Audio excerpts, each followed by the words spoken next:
everyone, and welcome to another exciting episode of In the Kitchen with Pampered by John.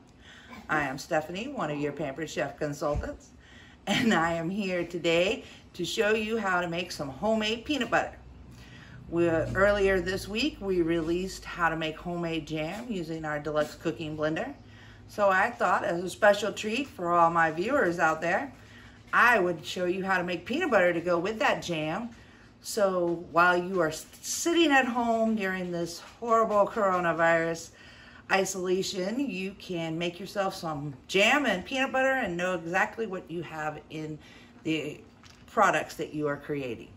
So here we have 16 ounces of dry roasted peanuts, and we are going to add these to our Deluxe cooking blender. Now when you're using peanuts to make peanut butter, you don't have to use any oil, but if you are using cashews or almonds or any of that, you'll want to use a little bit of oil in your product. The cookbook that comes with this blender actually tells you how much oil to use. The more oil you use, the smoother it comes out.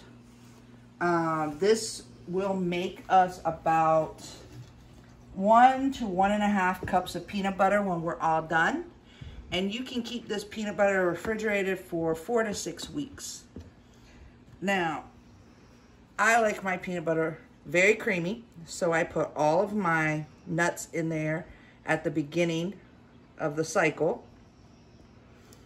If you like crunchy peanut butter, you want to save some of your nuts out for adding at the very last 10 seconds, because this blender is going to grind these nuts completely up smooth, and you will have creamy peanut butter.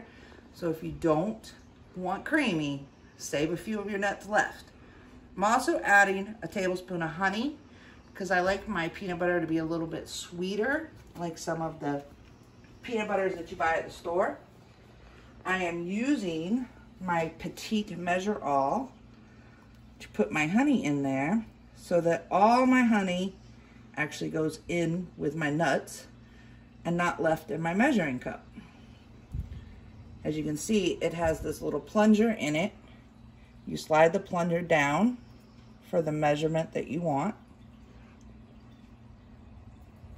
and then you press it up when you're done.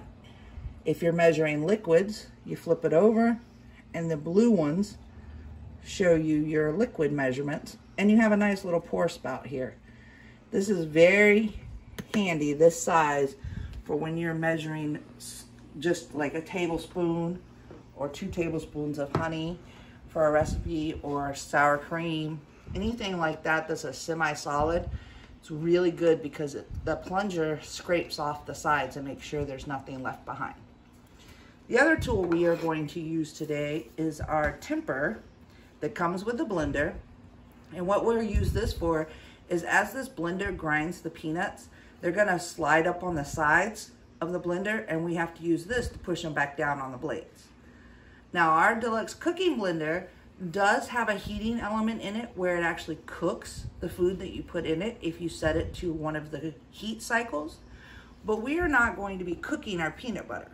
However, because our blades have to run really high speeds, we are going to have warm peanut butter when we are done, and you will want to chill it or let it sit to get room temperature for a little while before you try to eat it. So now we are going to turn on our blender.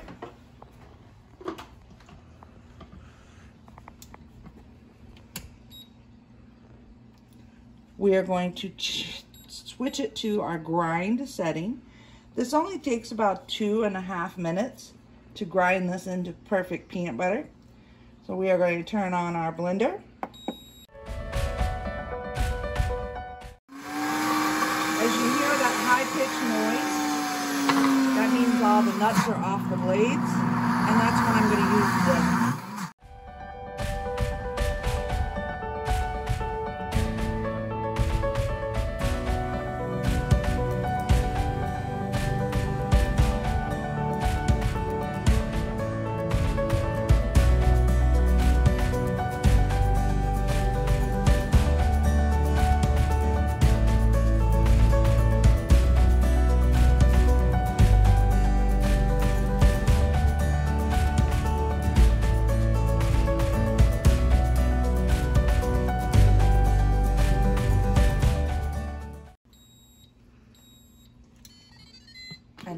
have fresh homemade peanut butter. Look how creamy.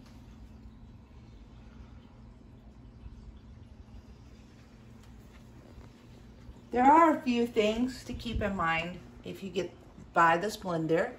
One of the things is if you're grinding your nuts up and the blender stops, it is doing that because the blades got overheated while they were grinding the nuts.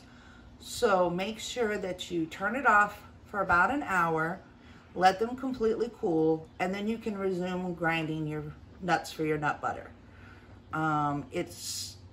It doesn't use the heating element, but because they have to spin so fast to grind the nuts up, it can cause them to overheat sometimes. Doesn't mean there's anything wrong with your blender. It just means your blender is trying to keep from causing any problems with overheating and catching on fire, which is a good thing. We don't want our blenders to do that. Another thing is if you buy raw peanuts to do your peanut butter with, you want to roast them a little while in your oven because you want to bring out the natural oils from your nuts before you go and blend them up. And that is our video on making homemade peanut butter. As you see, it's very short, very easy to do, doesn't take a lot of ingredients, and you can have fresh homemade peanut butter to go with your fresh homemade jam.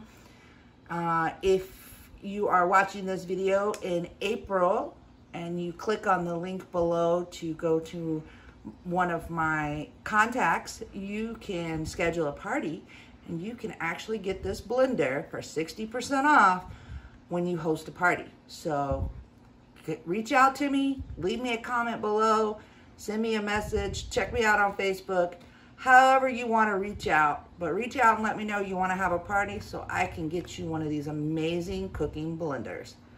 Thank you for joining us for another episode of In the Kitchen with Pampered by John, and have a great day. Make sure that if you enjoyed this video, you like, comment, and subscribe.